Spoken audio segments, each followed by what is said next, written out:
ಸಂಸತ್ನಲ್ಲಿ ಕಲಾಪ ಆರಂಭವಾಯಿತು. ಸಹಜವಾಗಿಯೇ ಗದ್ದಲ ಕೋಲಾಹಲ ಉಂಟಾಯಿತು. ಅಮಿತ್ ಶಾ ಅವರು ಉತ್ತರ ಕೊಡಬೇಕು ಅಂತ ಕೇಳಿದ್ರು. ಅಲ್ಲಿ ಅದಾಗಲಿಲ್ಲ. ಸೊ ಹಾಗಾಗಿ ಈಗ ಅವರು ಮಧ್ಯಾಹ್ನ 2 ಗಂಟೆಗೆ ಲೋಕಸಭೆಯ ಕಲಾಪವನ್ನ ಮುಂದೂಡಿಕೆಯನ್ನ ಈಗ ಮಾಡಿದ್ದಾರೆ. ಭದ್ರತಾ ಲೋಪ ವಿಷಯವನ್ನ ವಿಪಕ್ಷಗಳೆಲ್ಲ ಪ್ರಸ್ತಾಪವನ್ನ ಮಾಡಿದ್ರು. ಉತ್ತರ ಕೊಡಬೇಕು ಅಂತ ಪಟ್ಟು ಹಿಡ್ಕೊಂಡು ಕೂತ್ರು. ಅಮಿತ್ ಶಾ ಅವರ ಹೇಳಿಕೆಗೆ ಕಲಾಪ ಸುಗಮವಾಗಿ ನಡೆಯಲು ಅವಕಾಶ ಕೊಡಿ ಅಂತ ರಾಜನಾಥ್ ಸಿಂಗ್ ಮನವಿಯನ್ನ ಮಾಡಿಕೊಂಡಿದ್ರು. ಸರ್ಕಾರದ ವಿರುದ್ಧ ವಿಪಕ್ಷಗಳು ಮುಗಿಬಿದ್ರು. ಪರಿಣಾಮ ಕಲಾಪಕ್ಕೆ ಅಡ್ಡಿಪಡಿಸೋದು ಸರಿಯಲ್ಲ ಅಂತ ರಾಜನಾಥ್ ಸಿಂಗ್ ಅವರು ಹೇಳಿದ್ರು. ಅದಾದ ನಂತರ ಇದು ಯಾಕೋ ನಿಲ್ಲಿಲ್ಲ. ಗದ್ದಲ ಕೋಲಾಹಲ ಹೆಚ್ಚಾಯಿತು. ಮಧ್ಯಾಹ್ನ 2 ಗಂಟೆಗೆ ಲೋಕಸಭೆಯ ಕಲಾಪವನ್ನು ಮುಂದೂಡಿಕೆಯನ್ನ ಮಾಡಿದ್ದಾರೆ. 11 ಗಂಟೆಗೆ ಆರಂಭವಾಯಿತು. 20 ನಿಮಿಷ ನಡೀತು. ಅದನ್ನ ಮುಂದೂಡಿಕೆಯನ್ನ ಮಾಡಿದ್ರು ಮಧ್ಯಾಹ್ನ 2 ಗಂಟೆಗೆ. ಸೊ ಅಮಿತ್ ಶಾ ಅವರು ಹೇಳಿಕೆಯನ್ನ ಕೊಡಲೇಬೇಕು ಅಂತ ಪಟ್ಟು ಹಿಡ್ಕೊಂಡು ಕೂತಿದ್ರು.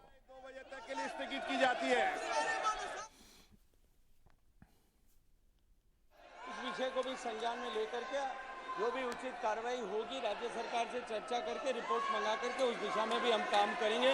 लेकिन मैं इतना सदन को आश्वस्त करना चाहता हूं कि गंगा जी के शुद्धिकरण का ये जो कार्यक्रम है ये गंगा नदी के पूरे बेसिन से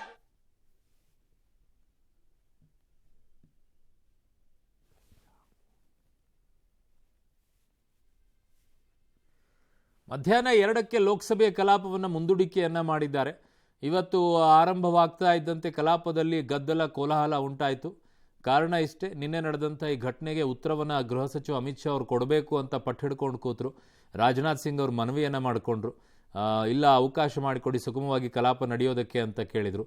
ಅದಕ್ಕೆ ಪಟ್ಟು ಹಿಡ್ಕೊಂಡು ಕೂತಂಥ ವಿಪಕ್ಷಗಳು ಗದ್ದಲ ಕೋಲಾಹಲ ಎಬ್ಬಿಸಿದ್ರಿಂದ ಮಧ್ಯಾಹ್ನ 2ಕ್ಕೆ ಲೋಕಸಭೆ ಕಲಾಪವನ್ನು ಮುಂದೂಡಿಕೆಯನ್ನ ಮಾಡಿದ್ದಾರೆ. ಭದ್ರತಾ ಲೋಪ ವಿಷಯವನ್ನು ವಿಪಕ್ಷಗಳು ಪ್ರಸ್ತಾಪ ಮಾಡಿ ಉತ್ತರ ಕೊಡಲೇಬೇಕು ಗೃಹ ಸಚಿವರು ಅನ್ನುವಂಥದ್ದನ್ನು ಪಟ್ಟು ಹಿಡ್ಕೊಂಡು ಕೂತರು.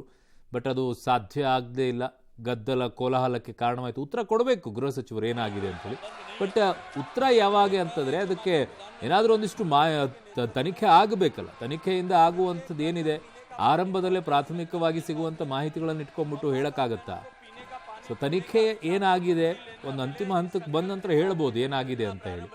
ನಿನ್ನೆ ಆಗಿದೆ, ಇವತ್ತು ಏಕಾಏಕಿಯಾಗಿ ಹೇಳಿ ಅಂತಂದರೆ ಮತ್ತು ಅವರು ಸಹಜವಾಗಿ ಹೋರಾಟವನ್ನು ಮಾಡ್ತಾರೆ. ಗದ್ದಲ ಕೋಲಾಹಲ ಹೇಳುತ್ತೆ. ಈ ಕಲಾಪವನ್ನು ಮಧ್ಯಾಹ್ನ 2 ಗಂಟೆಗೆ ಮುಂದೂಡಿಕೆಯನ್ನು ಮಾಡಿದ್ದಾರೆ. केवल 16% घरों तक पीने का पानी पहुंचता था। आज देश में 72% घरों तक पीने का पानी पहुंचना संभव हुआ और देश में लगभग 11 करोड़ माताओं बहनों को पीने का पानी ढोने के अभिशाप से मुक्ति मिली है। बहुत सारे राज्यों ने 100% घरों तक कनेक्शन प्रोवाइड करने में सफलता प्राप्त की है, लेकिन कुछ राज्यों में निश्चित ही अभी काम की गति को और बढ़ाने की आवश्यकता और इस तरह की शिकायतें माननीय सदस्य ने उल्लेख किया, उसके अतिरिक्त भी जिन राज्यों से इस तरह की शिकायतें आती है उन सारी शिकायतों पर हम तुरंत कार्रवाई करते हैं। झारखंड राज्य में निश्चित ही जो पैसा हमने अब तक कुल मिलाकर के सैंक्शन किया है उसके अनुरूप जिस तरह का खर्च होना चाहिए और जितनी प्रगति उस काम में होनी चाहिए उतनी प्रगति नहीं हो पाई है और हम निरंतर सतत राज्य सरकार से संपर्क करके उस गति को बढ़ाने के लिए भी काम कर रहे हैं। अगर कोई इस तरह की एक स्पेसिफिक कंप्लेंट